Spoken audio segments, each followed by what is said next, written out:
So we're talking today about Social Security, and the reason why we are, as boring of a topic as that sounds like, is because there is a really common misconception out there around Social Security and around the idea that we need to be paying in Social Security taxes in order to get the benefits when we retire, and that if we don't, we're somehow going to be shortchanged when we retire or in an unfortunate position when we retire. And that simply is not true. It is a misconception that's out there and is really common. So I wanted to talk through it, but not just in a theoretical sense. I actually wanted to run through the numbers and show some scenarios and talk about what it looks like to pay in more Social Security versus less Social Security and what some other options are. Before I do that, I just want to talk through some of the concerns with Social Security.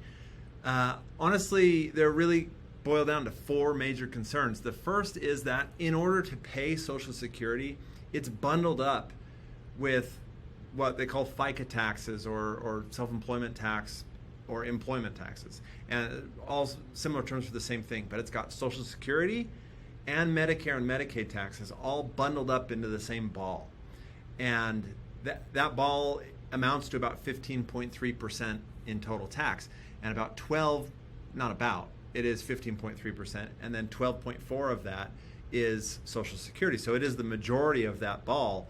But in order to pay into Social Security, you have to also pay into the Medicare, Medicaid taxes, and those don't have any sort of corresponding, increase in benefits for how much you pay in.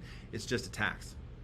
So that's the first real negative is to pay into Social Security, you also have to pay this extra tax. So you're like paying a premium in order to get money into the Social Security program.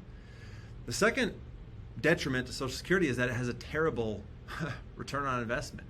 It's about 2% historically.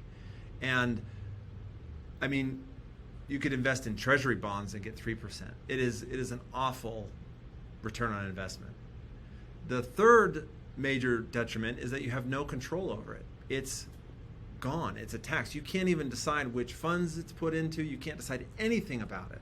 So not only do you not have the cash, but it's not some investment that you have any kind of control over, and really you're just relying on the government to give it back to you when it's time, which should be something you could safely rely on. But the idea of having control over it, of being able to use it in a way that you want or as you see fit to ultimately improve that other idea of getting a better return, that's out of the question. And then finally, when you pull it out, it's potentially taxable. I always tell my clients that they should plan to retire wealthy. Don't plan to retire poor. And if you're going to retire wealthy, it means you're going to have income coming in. And if you have income coming in, your Social Security benefits are going to be taxable. The only way that you're not going to pay tax on those is if you have so little income that basically Social Security is it. And then you're below the threshold where where that income is taxable. So that's great. Then it's not taxable, but it's not great because it means you don't have much income coming in. That's not probably how any of us really want to retire. So now let's jump into the numbers. I just want to show you here two scenarios. One in which Social Security is fully maxed out, and another where we are limiting Social Security by paying a reasonable wage as low as we can reasonably justify through an S corporation. So, and just quickly here, this question came from Anne, and Anne is a student in our Business Profit Formula program, and that's a tax strategy course for entrepreneurs where we teach how business owners and entrepreneurs can take control of their tax strategy, understand how to position themselves to lower their taxes. And Anne was looking through the entity structures section and specifically about S corporations and minimizing self-employment tax. And this was her question, really statement. If I don't pay into Social Security, my benefit will be lower. And that is 100% true. It will be lower. But as we're going to look through here in the numbers, that's okay, because the return on that investment for your benefit is actually not a good return at all. And you could instead save taxes now, put that money into something that you have control over and gets you a better return, and end up way, way better off down the road. So that's what we're going to walk through in the specific numbers. So here we are. We're assuming married filing joint. We're assuming this is the 2022 tax year, assuming no dependents right now. And we have a baseline scenario here. and then an S corporation, a baseline scenario here, and then a scenario where we're fully maxing out the S corporation. And really what this boils down to is that in the baseline scenario, we have $100,000 in income. It's the same income in both scenarios. So the only thing we're changing is the idea that in the first scenario, this is a self-employed individual. They're filing their return on a Schedule C and paying self-employment tax on all of it. And in the other scenario, we are changing the role by using an S corporation. We're saying we're not self-employed anymore. We are instead owners of an S corporation, and so we are employed. We have a W-2, and the rest of the income we receive as an owner. And so we split that up, and the portions that are subject to self-employment tax, on the left side, on the baseline side, the whole $100,000 is subject to self-employment tax. But on the right side, for the S corporation, only the wages of $35,000 are subject to those self-employment taxes. So now those self-employment taxes are 15.3%. So we have traded $15,300 in self-employment tax for $5,355 in self-employment tax. So we've saved $10,000 in self-employment tax. Now there's a lot going on here. There's more involved. This is a whole income tax calculator that we have here. So it's calculating income tax, not just self-employment tax. And there are other factors here where self-employment tax is half deductible. So you get some of an income tax benefit for all that self-employment tax you pay, but not a lot. You can see in the net, we're still $8,000 better. So we save $8,400 by shifting nothing else except utilizing an S corporation and paying only a minimum reasonable wage and having only that wage subject to self-employment tax, to those FICA taxes, instead of the whole $100,000. So this is why S corporations can be so powerful. But it is true. Now we are only paying in Social Security based on $35,000 in wages instead of $100,000. So it's going to reduce the benefit. But now let's look at that and run the numbers on what that actually does. So of that $15,300, only $12,400 is actually going towards Social Security.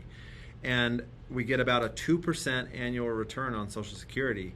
And so in 10 years, these are the assumptions down here. In 10 years, we are only turning that $12,400 into, switch colors here, we'll go green. We're turning that into $15,143. So in 10 years, we've only made $2,700 on it. That's our 2% interest working for us. So one point that I wanted, back to that first negative that I said about Social Security, it's bundled up with Medicare, Medicaid taxes. So what we actually paid in was $15,300, and we're now 10 years later, we're only sort of approaching a break even. We're still at a negative. So Social Security taxes, they're not a good deal. They're a really terrible deal, actually, especially for entrepreneurs, because employees, the company is paying half, and then you only pay half. For self-employed people and entrepreneurs, you own the company. You are the company. So you pay the employee side and you pay the company side. You're paying both. So now let's just look at an alternate scenario here. We're going to take this $8,400 and we're going to take $6,000 of it and put it into a Roth IRA. Now, Roth IRAs, we can be wealthy at the end. They're still tax-free when we pull it out. Both the money we put in and whatever growth there is. It's all tax-free to us, no matter how much income we have. So we're going to we still have an extra almost $2,500 on top of that we can put back into the business. We could put the whole $8,500 back into the business. We control it. You control it now. You can do whatever you want with it. Isn't it great? You can put it back into your business, and if you have a reliable business that you know you can put money into and get a 20% growth rate on, then phenomenal. Do that. But you can also just split it. You can put it into a Roth. I'm not saying don't put anything in retirement, but there are lots of things you can do now that you have control with it. So you have saved $8,500 this year by not paying in those extra taxes. And if you put $6,000 into a Roth IRA, even at a very conservative estimate here, assuming only a 7% growth rate, what you're looking at is in 10 years, those same 10 years, you have $17,300 at the end. But you've only paid, instead of paying in $12,400, you only paid in $10,300. So you've grown, $7,000. And that's just because the Roth IRA grows faster, will grow faster than the Social Security. So there's a lot to consider here, and there's a lot going on, and more than I can cover in a 10-minute video. But the main points that I wanted to communicate are just the math behind Social Security. And it is true that if you pay in less Social Security, you'll receive less benefit. But the benefits are so small and the taxes are so high that it really is no benefit in the net. Once you consider the tax you pay in versus what you get back, you're lucky if you break even. And you can do other things with that money. You can reinvest it into your business. You can reinvest it into a Roth IRA. You can then take that IRA and self-direct it and put it into real estate. You can do almost anything you want with this money once you have control of it.